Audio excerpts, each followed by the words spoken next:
Ənam 158. Yoxsa onlar ancaq ya mələklərin, ya Rəbbinin və yaxud da Rəbbinin bəzi əlamətlərinin gəlməsini gözləyirlər. Rəbbinin bəzi əlamətləri gələcəyi gün əvvəlcə iman gətirməmiş və ya imanında bir xeyir qazanmamış kimsəyə iman gətirməsi fayda verməyəcəkdir. Gözləyin, şübhəsiz ki, biz də gözləyirik.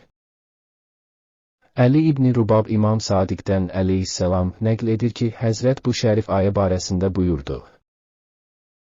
Burada əlamətdən, nişanədən məqsəd Həzrəti Qaimdir.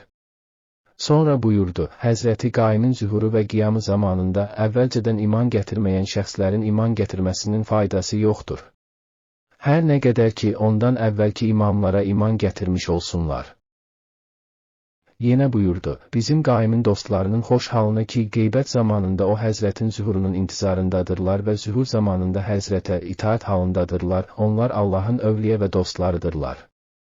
Onlara qorxu yoxdur və heç vaxt məhzun, hüzünlü və kədərli olmurlar. Yənabül Məvəddə, səhifə 422. Burhan təfsiri, cild 1, səhifə 564.